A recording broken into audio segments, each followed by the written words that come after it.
Welcome to For MANNERLESS Women, a space dedicated to nurturing a new generation of shame-free women who are ready to meet their best selves. I'm your host, Adelle Onyango, and in this episode, we're going to walk through the different phases that women go through as we age and how those phases affect our mental health.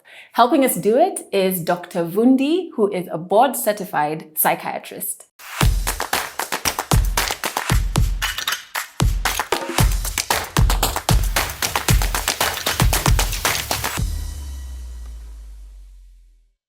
Thank you so much, Dr. Vundi, for making time to come on our show and also for the work that you're doing. Yeah. You know, I went through your social media and there's like a passion you have about informing women on things we experience that are natural, that are affecting our mental health. Yeah. So thank you. If nobody has given you your flowers, let's start there, right? Thanks for having me. Yeah. Thank you so much for having me. I love the show. Yay. I've been a fan from way back when. Yay. Yeah. Good to have you. So I noticed that you call yourself the women's psychiatrist. Yeah. Why? I think this is the first time I've actually come across that phase. So like, was there a gap you noticed when it comes to women in that medical field or like how we serve women? Why the tag? Everything you said, Yeah. but like just to break it down, Yeah. I'm actually a psychiatrist. Okay. In case anybody's wondering, Yeah. I trained here in Kenya. Yeah. And the way that psychiatry works is it's very much general. So you learn about adult psychiatry, child psychiatry, forensic, you know, all about psychopaths and all that. And then a little bit about women's mental health. Yeah, so it's general. But then when I started practicing, I had my own lived experience. So I've talked about it on my platform. I've gone through depression. I've got through trauma, childhood trauma, then later depression. And then because, you know, when you're in uni, you don't know that you're depressed. Yeah. It became, I'm drinking too much. I'm smoking too much weed. I'm losing focus. I failed in medical school. Yeah. Looking back, now I know that all those were symptoms of depression. But fast forward, I was able to get treated. I was able to get like language for what I was going through. I was going to say the words. The words, because Yeah. I always felt like, oh, that was a rough patch. Yeah. No, it was not. It was depression. Yeah. So lived experience brought me here to psychiatry, but a little more, particularly to women's mental health, was after I gave birth. I got postpartum depression. Okay. And it was bad. Yeah. It was really bad. And I felt that I got treated, right? But I felt a gap there with regards to how much information is there about our hormones. Because I was online, yeah? When you're postpartum and you're breastfeeding, you're online, you're looking for this information. It was more from the West.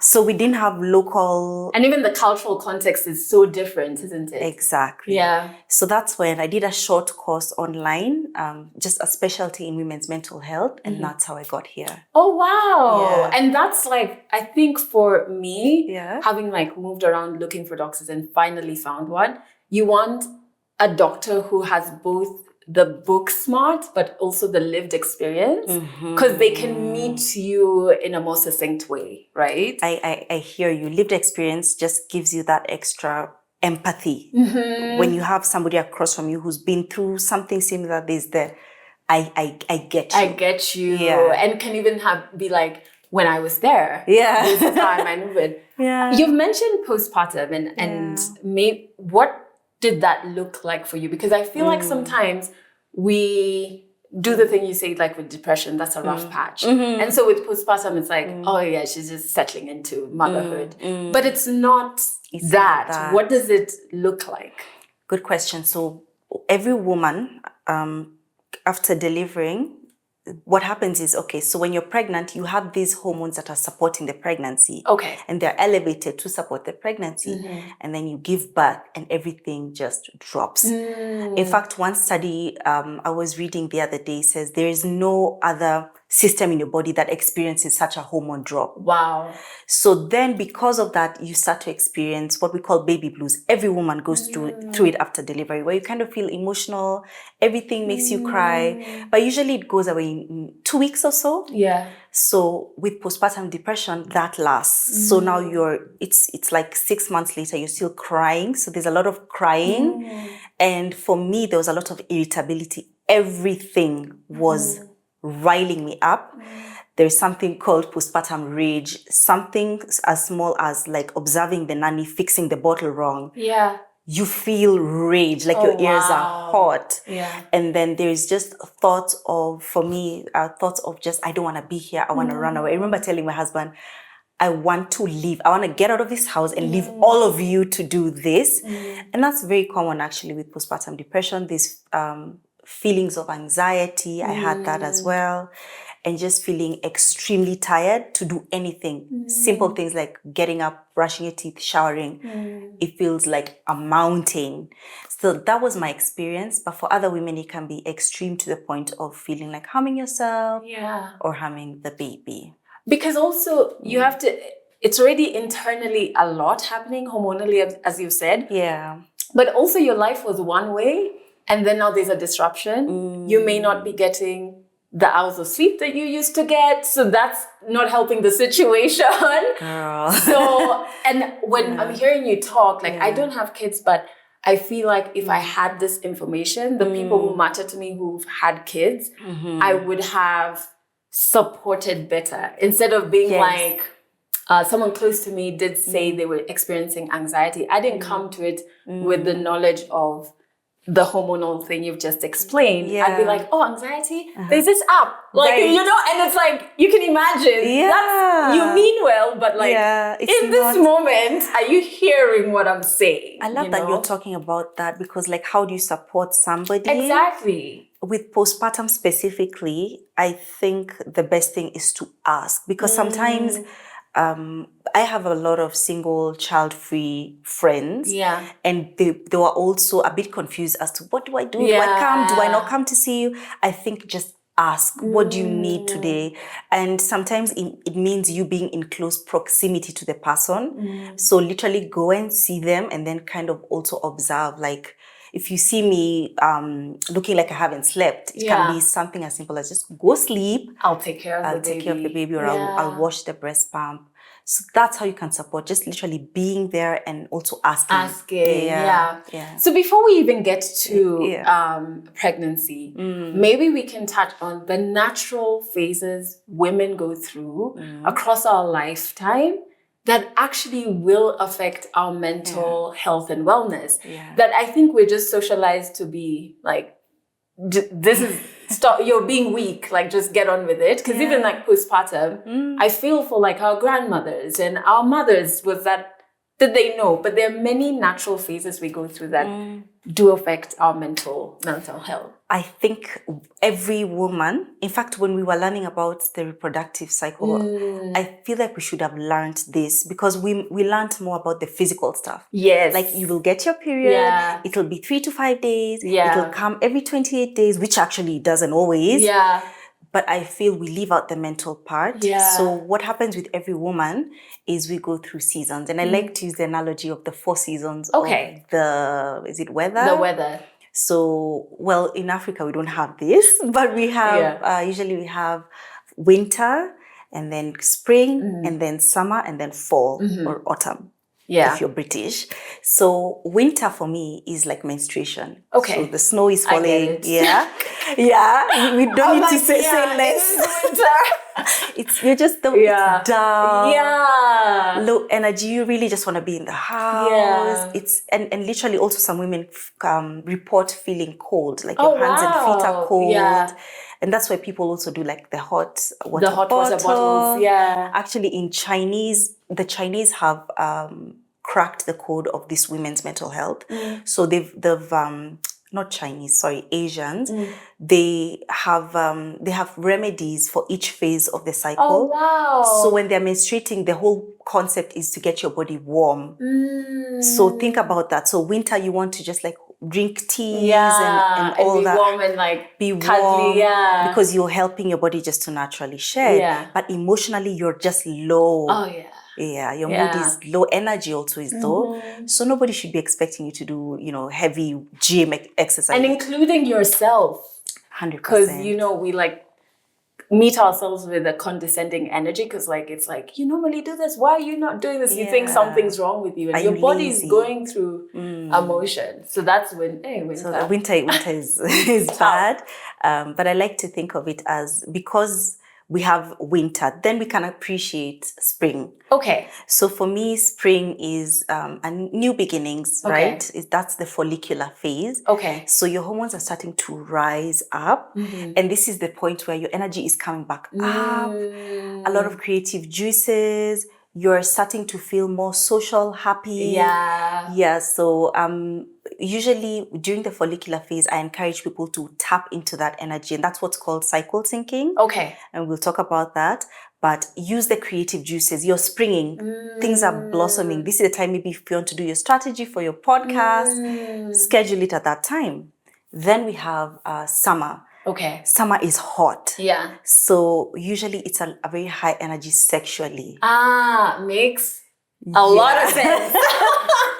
Because somewhere that's not the ovulation. I was going to say. Yes.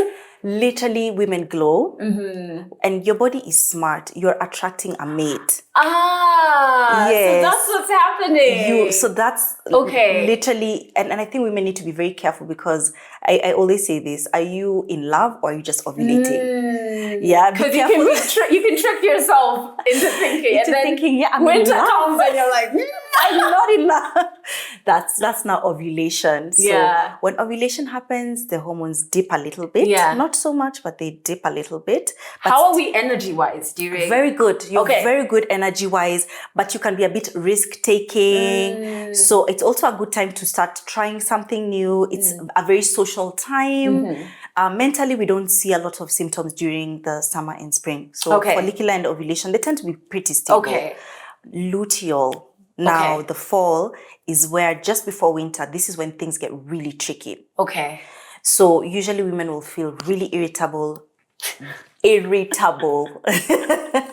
Let me say that again. Irritable.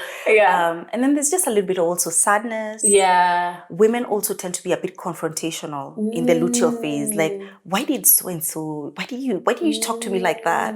Like, so I want all women who are watching this to kind of just be careful of, did that deserve that response, or am I just in the luteal phase? And even handle yourself with grace while figuring that out. And even maybe tell your loved ones around you that, because it brings up an interesting, aggressive energy. Some people tend to start fights, in their relationships.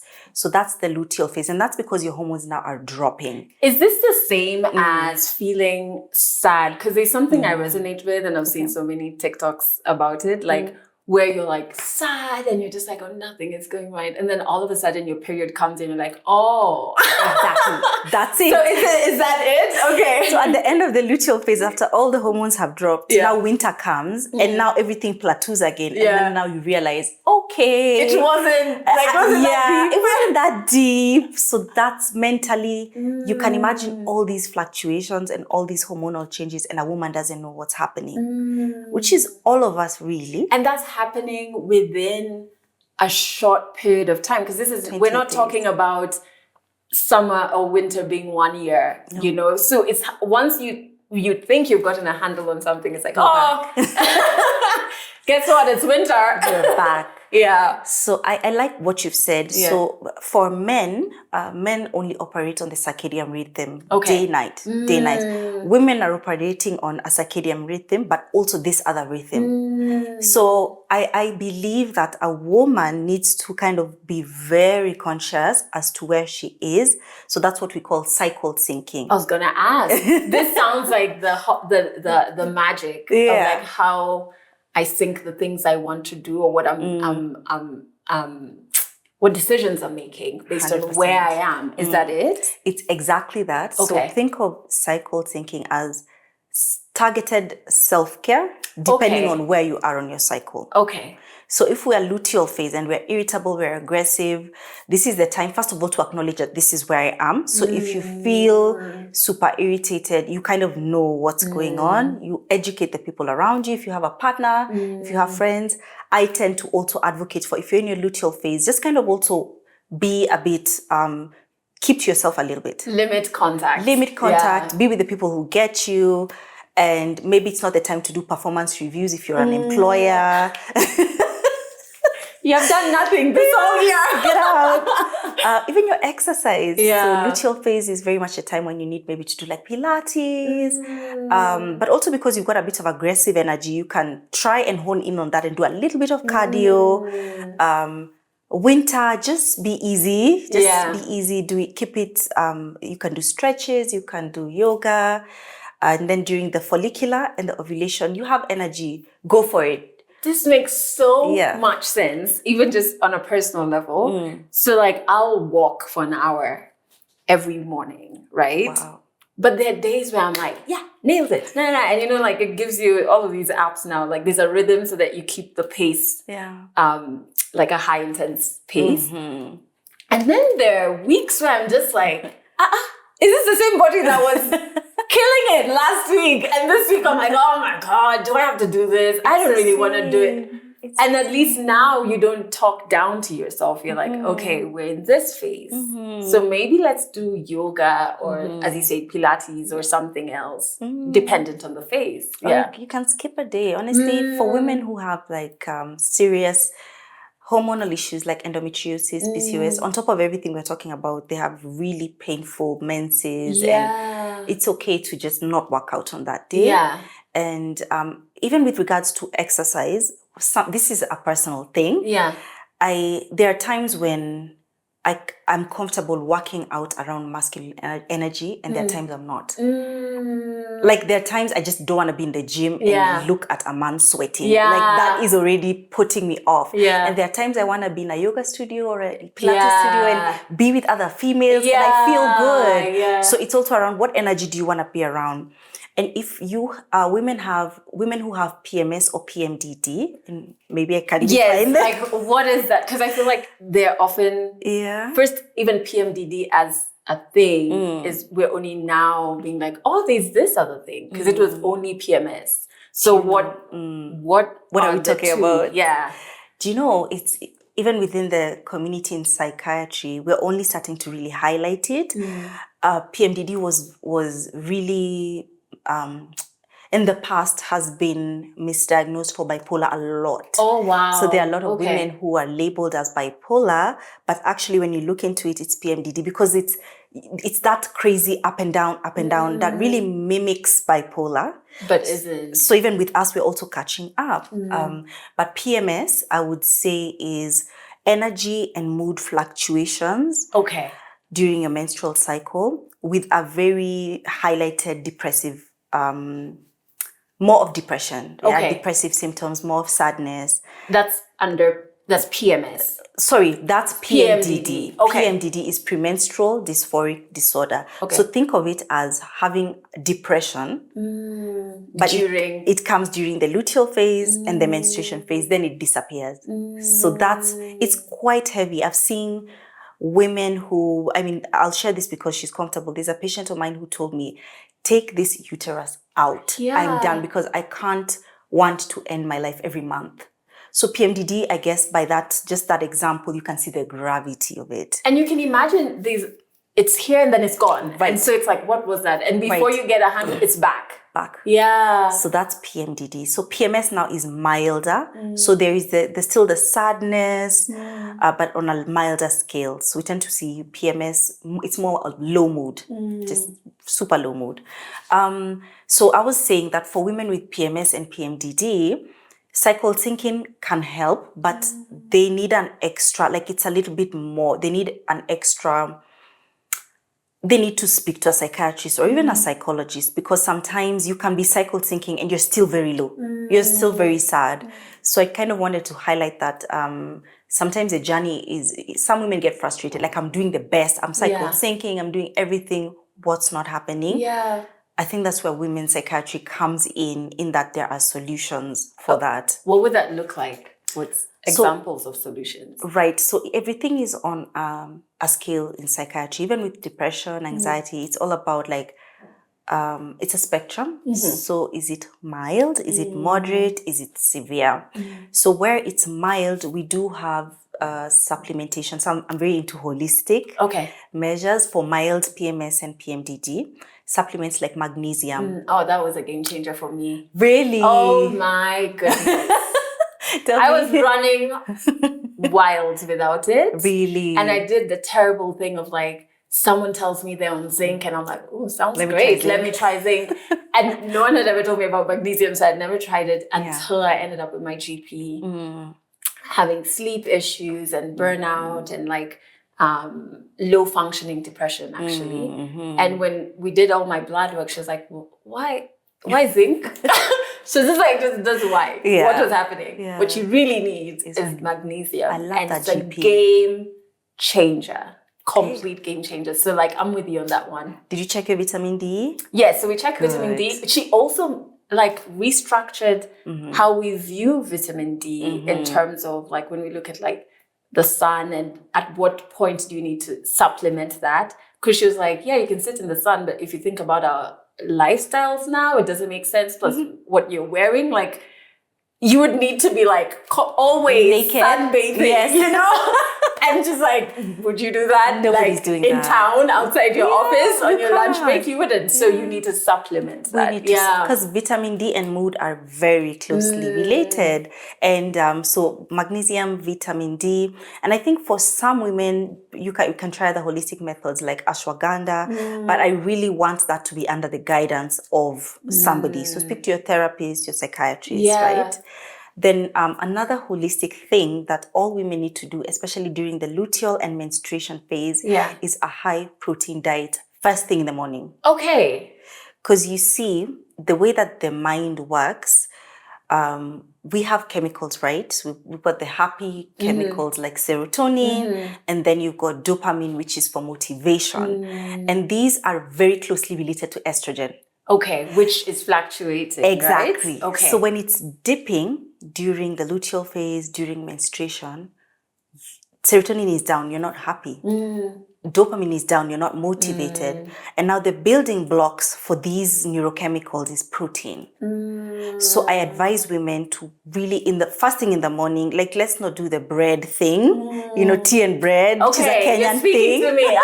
Or like coffee. Coffee is great, but you're not giving your mind any building blocks. So get into a protein shake, even if because I know sometimes the appetite is low when you're in your luteal phase. Take that protein shake. It'll do wonders for your PMS and PMDD. Okay. Beyond holistic measures, these are now the women who I mentioned. Things are severe. You're having very dark thoughts. Women who can't sleep through the night.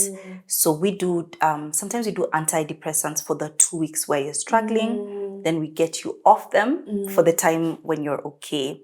So those are those are some of the things. Now there's a whole debate about birth control. Some women are put on birth control for PMS and PMDD. I think I'd have to get some lived experiences, evidence from real women, because for me, I've not had any good outcomes with that. I've not had good outcomes with, let me take a hormonal birth control to fix my PMDD. Personally, I'm not a proponent of that. But I stand to be corrected. This is also interesting, even when you're talking about the interventions and even like with the protein and what you can be eating at certain times. I wish when we were being taught about our periods, we would learn it in a holistic way. We just learned like, okay, you're going to be bleeding for this amount of time. It's going to be uncomfortable. Go. I don't think as a teenager, I learned about cramps. I didn't learn about even PMS. We didn't. And I think maybe that's why we are doing this, so that we are better for the next generation. And as you talk about periods, we also need to kind of improve our syllabus. I was speaking to my gynecologist and she was telling me that for women who have really heavy periods, even just the sight of you bleeding heavily is traumatic. So it's almost like having your period, is almost like a little traumatic experience every single time, because every human being is like, blood is designed. It's a crisis. Yes. Yeah. So you can imagine that, and even having the pain. So we kind of also need to have conversations about giving ourselves grace and also allowing ourselves to take time off when we're having a tough time. So what do I mean? I feel like menstrual leave needs to be normalized, and that's something I do. Like, you come to me and you tell me you have heavy periods. I don't need to know more. Yeah, I take time off. But the thing is, women feel guilty.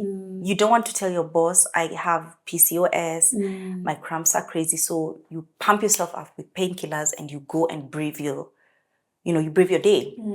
But what if we kind of just we normalized, take the, there are those days that are bad. Yeah. Day 2, 3, whatever. Just take the 2 days off. And what if we had like a global awakening and it was normal? Then we would have a shift so that even the next generation walks into things when they're a bit easier. Yeah. So I'm normalizing giving my patients menstrual leave.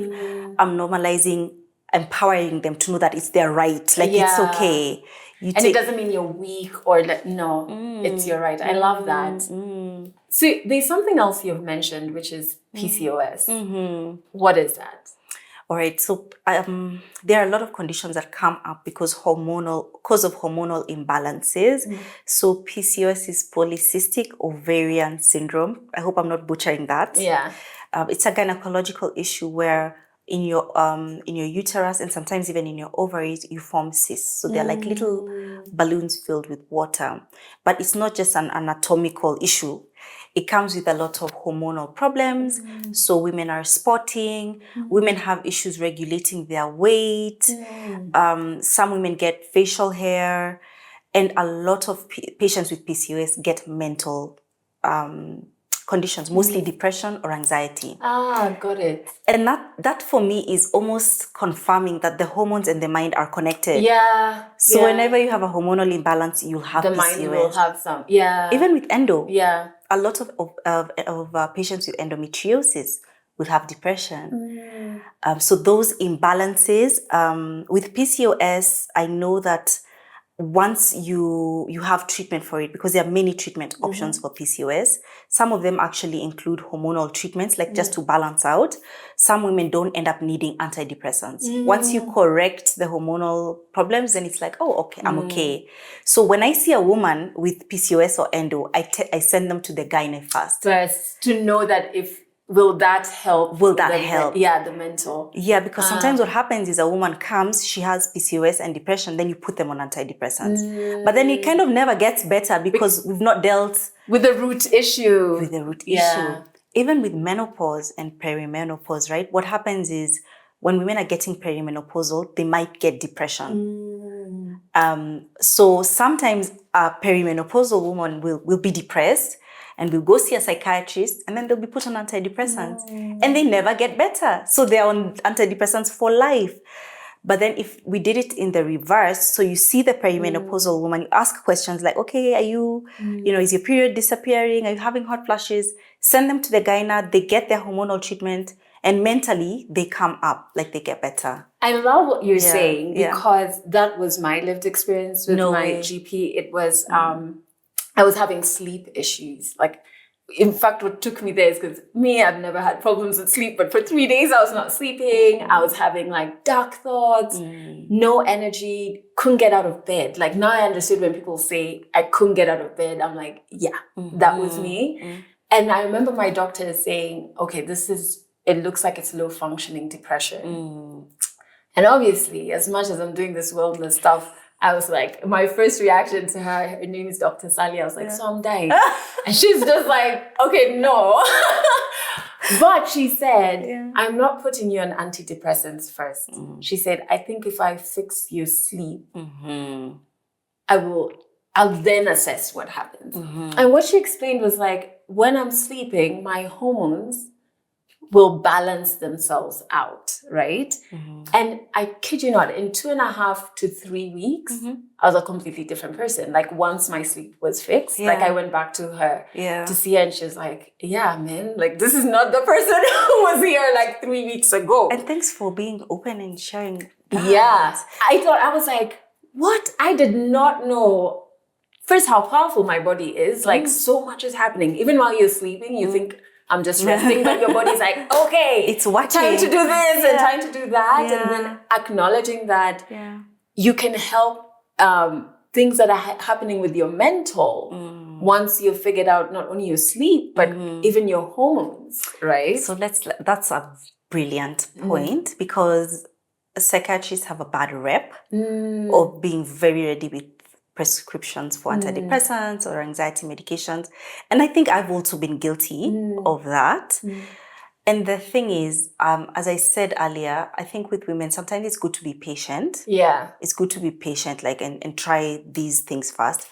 But to be fair, there are some people who, like, when you just hear what they're going through, so especially people who are, who've been unwell for very long, or you've seen patterns, you see like maybe you had a depressive episode before. So I think getting to understand the person in front of you and then giving them the options, but then also giving somebody agency. Because if somebody doesn't want to be on medication, it's like you can't shove it down their throat. And it's a huge...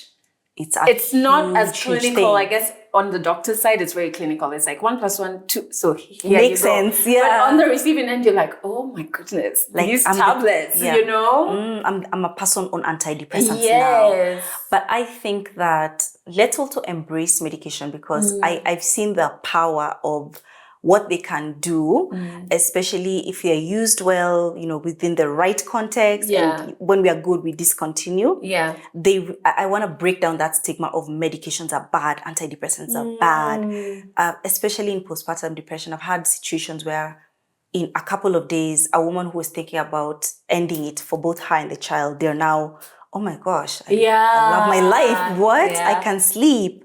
So I wanted to kind of just take a moment to break down that stigma because it's very real and it actually causes people to like have a lower quality of life because you're trying to tough it out. Like I can get through this.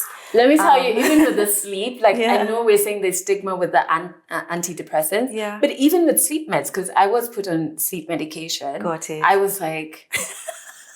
You hear these stories from Hollywood. People get addicted to this thing. I'm just like, should I take half the dose? Or like, you know? Should I just skip a day? Exactly. And then for someone who hasn't slept for 3 days, you just get this wonderful sleep. So you're like, oh, I can see really why. Good, you know? But also the anxiety. I had anxiety when I was coming off them. Because I was like, will I get sleep tonight? You know, and then trying to like counter the anxiety, like, of course not. If you're being anxious about it, just calm down, you know. So there is a lot of like emotions that come with medication and like you just have to extend grace to yourself. But I remember my doctor saying, because for those 3 days, I counted sheep. I did, is it white noise and like all the noises. And she was like, well, seeing what your hormones look like, you could have listened to all the noise and you would not have slept, I assure you. So even toughing it out, you think you're not being strong enough or you are the cause. Whereas under the guidance of a health professional, you could learn like, oh no, something's happening and we just need to help you a bit. I love that. And I like what you said, under the guidance of somebody, because even getting off them, one challenge I have with a lot of my patients is they just take them and then when they start feeling better, they say, oh, I'm done. But you see, there is a science to everything. Psychiatry is a science, and when you abruptly stop antidepressants, it can be a bit dangerous. So there's a way we do it. We tap at the dose down, and then there's information we need to give you as it goes down. Because what I do with my patients is I tell them what to expect. So within the first 3 days, you'll expect, of course, your sleep will, you know, we've taken off the crutches, so you limp a little. So if you do it on your own, you'll fall. You'll fall. That doesn't mean Yeah, so I usually appreciate that. Just come and tell me that I want to stop them, and then let's walk the journey together, because the other way around is really dangerous. Yeah. So as we keep going, growing older as women, now we get to something that you've touched on a bit, which is perimenopause. At what age, around what age do we think that should we meet this stranger? And what is it? Okay, so menopause is inevitable. Yeah. So every woman, we are born with a certain number of eggs, right? And at some point we run out. Okay. And at some point, the estrogen that was supporting all this, the production of the eggs and all that, starts dipping. So what happens is the physical stuff that we hear and know about, the period starts disappearing, and also hot flashes, very, very common. And by the way, hot flashes are very uncomfortable. People seem to think it's like, oh, a little bit of sweat. It's super uncomfortable. It's like a heat wave running through your body. So this menopause ideally should happen around 50. Yeah. But then perimenopause starts at around 45. So we start seeing a bit of things before the D-Day. Like a starter. Yes.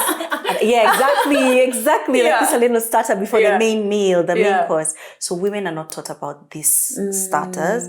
And I'll talk about the mental, because that's what I know. Yes. With perimenopause, the two commonest symptoms are brain fog and depression. Oh gosh, I didn't know this. So our moms just start being forgetful. And then they start calling you. If you've got a sibling, they're always calling you. Yeah. Oh my God, and we used to laugh that off. Like my mom used to say everyone's, these 3 daughters. Yeah. She'd be like, Anna, Amanda, Adelle. And it's like, who do you mean? And the brain fog is serious, because remember, they're still probably working. Exactly. So in the workplace, you can imagine your mom is doing a presentation and it's like, so it's very frustrating for them. Yeah. It's super frustrating. And then the depression, they just start feeling sad and they don't know why. And then now compound this with things that are happening in life, like they become empty nesters, all the kids leave, they're getting married. So now the depression that's happening inside is kind of compounded by real things that make them look at their lives like, oh, damn. Yeah. Like, I'm no longer young. So they're met head on with the fact that they're aging. And they can see it in their friends, or if they're losing friends. Exactly. I guess because of age, people are getting sick, people are dying. So perimenopause is very, very tricky.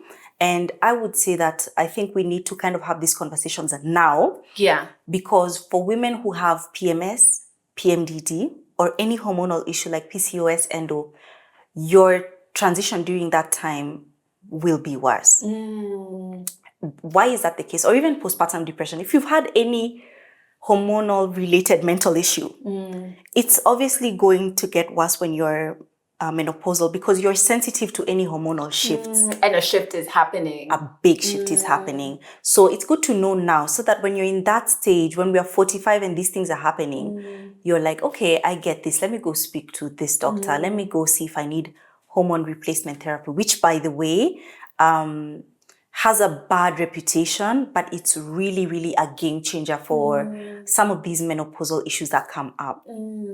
Maybe also because when we first met it, we didn't have a lot of information around it. So it was like, oh, it increases your risk of this and that. And then we never touched it again, even though like research has been improving it, right? So there was an old study, and I'm glad we're talking about that, an old study that showed that hormone replacement therapy, which is the main treatment for menopausal issues, would cause cancer later on in life. I believe it was ovarian or uterine. I'm not quite sure about which. But later on, there are studies that have disputed that first study. But the first one was so loud. Everybody kind of, once you mention cancer, everybody gets really scared. But there is a lot of information. There are a lot of gynecologists who are now speaking up and saying, no, guys, let's not be afraid of this. There are a lot of gynas who are doing cosmetic gynecology, because during menopause and perimenopause, things dry up down there. I heard that from Halle Berry. Right. Yes. And God bless her for being so open about finally, after 3 marriages, meeting the guy, and she was very open. I think she's She's in her late 50s. Right, Yeah. yes. And she said she met this guy and like having the best sex of her life. And all of a sudden it's hard for her to pee. And gets wrongfully diagnosed with herpes. So there's a back and forth in the relationship, like, you brought it here. And then later on, the doctor is like, hang on, it might not be, but we're not sure what it is. Yeah. And then I also didn't know, because I listened to her interview, I didn't know that was a thing. I was like, oh. And then even further, I didn't know that there's things you can do to help you. There's things you can do, because just because you're 45 or 50 or even 60 doesn't mean your sex life is done. Exactly. Like, men have been given the permission socially and culturally to get married even at 65 and be vibrant. And then in case they're not able to perform, there are hundreds of solutions for them. But God forbid a woman wants to have sex at 65 and, we don't know what to do. Sorry, figure it out. Exactly. So we do have consultants, gynecologists in this country who do a lot of that work. I'll shout out Dr. Sule because she works, when I say cosmetic gynecology, people just think, let's make things look good, but it's also, let's make things function well. So are we doing estrogen creams so that, because remember, estrogen goes down and estrogen supports everything. So there are estrogen creams, just to help a woman to enjoy her sex life. So that's really the conversation that is shifting. That menopause, let's not just talk about the hot flashes. Let's deal with your mental stuff. Let's deal with your sex life. And you can still have a vibrant sex life. Absolutely. I think the stigma is like, we don't even saying the word vagina. I remember being on radio and they were like, oh, you can't say vagina. I'm like, but I can say like, this is a body part. Like, even on TikTok, I think it's a violation of a community guideline to use the word vagina, but it's like, that's what it is. That's what it is. I don't want to call it the V word, because then that adds to the stigma, right? And that means if a woman is going through menopause and experiencing these things, she can't even bring it up. Let me tell you, sexual issues with sexual functioning of women, they start even postpartum. Because like when a woman gives birth, and then let's say you gave birth vaginally, you go for your 6-week appointment. Usually what the doctor tells you is, okay, now you're ready to, now it's a good time. But then they kind of don't walk you through some of the issues you go through. So some women experience body dysmorphia after giving birth. I love that you brought that up. What is that? So body dysmorphia in general, outside of the postpartum context, is where you look at the mirror and you don't recognize who you're seeing. And then you don't like what you're seeing. And then if I described you to yourself, you would say, no, that's not me. Actually, one exercise I do with my patients, if I suspect body dysmorphia, is I ask them to just draw yourself, put a bit of comments on the side, and then people will draw themselves, and it will always be, 3 times bigger. So that's body dysmorphia. Maybe if you've got like a few pimples, then now they'll draw like all over the face. So with pregnancy, then that happens a lot. A lot of women even don't want to see their reflection in the mirror, but then you've been given the 6-month go ahead to have sex. How? When your mind is not really, it's almost disconnected. Your breasts, you're just breastfeeding all the time. They stop feeling like yours. And you're trying to settle into this new form of your body, right? And maybe you've had a tear, so you're scared of the pain. So a lot of women come and tell me, I want to have sex. I miss my husband, but I'm scared. I'm so anxious. So we kind of have to start talking about building self-esteem, starting with self-pleasure first, because I believe that a woman, the best way to enjoy pleasure is to first of all just liberate yourself and know you deserve pleasure, and to even do that without the context of somebody else giving it to you. Just high five yourself right there. So that's something I work with women postpartum. It's like, okay, can you try and achieve pleasure first on your own, and then before we introduce the husband, then we bring the partner. Bring a partner into the room, and then kind of have conversations about it before the deed is actually done. So these are just some of the issues. Sexual dysfunction issues are so prevalent. And again, they're hormonally driven. This is so interesting to hear. And again, it's another thing shrouded in shame and in I don't even know what the word is. Like sex isn't for a woman to enjoy. Taboo. It's always like It's for you to give, right? And or it's transactional, it's a tool. It's never I enjoyed this, right? And we need to start reframing that, right? I love when you talk about body dysmorphia. It's interesting because I used to be very insecure about like scars on my legs, right? So there was a phase I was like constantly in stockings. And then there's a phase I was like, I've released myself from that prison. But I remember it creeping back recently, right? And in my head, I was just like, oh my God, I have these stretch marks and I have this and the scars and this.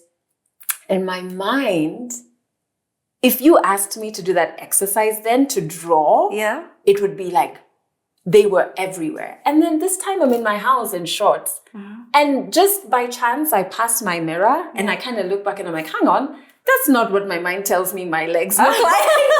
And I literally stopped. I was like, those are not many scars. Like, why are you telling me that the scars are so many? And I really had a moment of like, oh my God, if you let your mind run the game, even something as your legs that you see every morning is going to look different. And I remember just being like, why were you telling me that, dear mind? Like, please, can you look at these legs? It's like not two real. Scars. What are you going on about, right? So you let me talk about that because it's such a tool that I encourage anyone with anxiety or anyone who's got a bully inside here.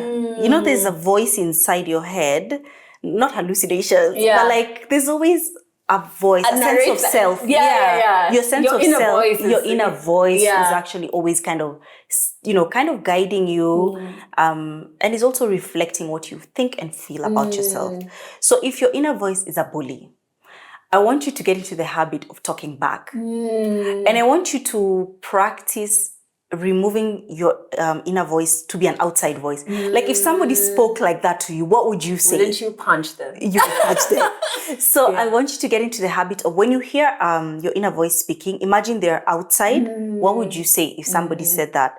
Or if that's too hard, imagine if your friend said that about themselves. Yeah, or would you say that to your friends? Right. So always just put it into different contexts and then you realize, no, you're being a bully. So that's a powerful tool because sometimes, as we said, during luteal phase, things can get out of hand. You can even start really resenting yourself because you're a bit bloated. Yeah. But then just check yourself and be like, okay, girl, like your uterus is actually expanding. So it's okay. Something is happening.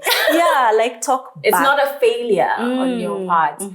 Okay, so in closing, what is the one tip? Or it doesn't have to be one. Or do you have a tip for the woman watching in terms of just having grace as you're going through these different phases where there's changes with your hormones perhaps, or maybe it's like, how do you meet your body halfway, like with your diet that can also help your mind navigate this periods, right? What would that tip be?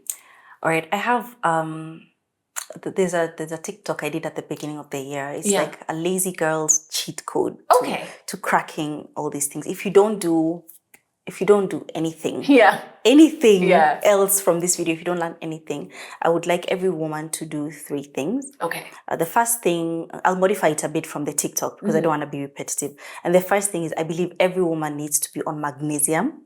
And if you're menopausal, it needs to be double the dose because you need to build your bone density. So every woman needs to be on magnesium. Number 2, every woman needs to track their cycle. So tracking sounds like a big deal, but it's like the way you track your finances. You need to know where you're spending, what makes you get into debt. Where's your money going? Where is your money going? So just write down during your cycle. You don't have to journal extensive things. Just write down, this week I was sad. This week I didn't sleep very well. Track your cycle. You got to know. So that even before you come to me, you have the information, then I can that can help you do a good job as well. Yeah. That's I think every woman needs to know. And lastly, is community. I think that every woman needs a community that helps her understand what's going on with her. Because this is the only way we learn. So speak to other women and even community on social media. Who do you follow? Follow gynecologists who are having these conversations. Follow Adelle, who is hosting these conversations about wellness. Get informed because we are in the information age. Like our grandmas, they had an excuse not to know. You don't. Yeah. They had to tough it out. We don't. You don't. You don't. You need to know every single thing. How does your contraceptive interfere with your mental health?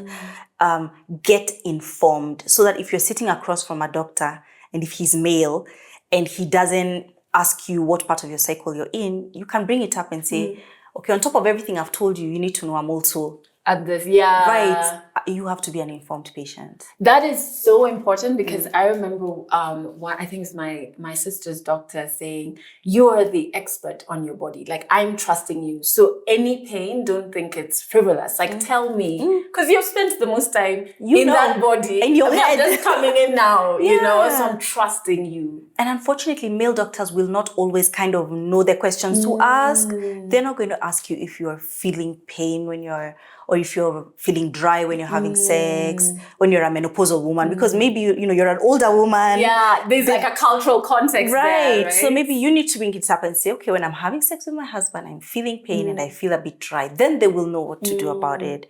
Yeah. Oh my God. Like, you have just opened my eyes on so much. And like, you have this way of making very tough to understand concepts understandable. And just like, I feel like when women have the knowledge of what's happening and why the thoughts are like that, you wouldn't panic. I like to call it like your word. Once you get your word, you're like, oh, so this is what's happening. All right, I can wade through it. And maybe by what I eat, I need to watch what I'm doing, etc. So thank you so much. You're welcome. That's literally very affirming because that's my passion, is to give people language to understand what's going on with them. Yeah.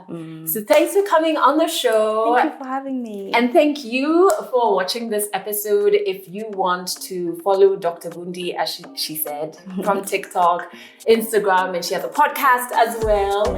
In the description, we've put links to that. If you have something that you connected with in this episode, drop it in the comments as well. And make sure you subscribe so that you do not miss the next episode.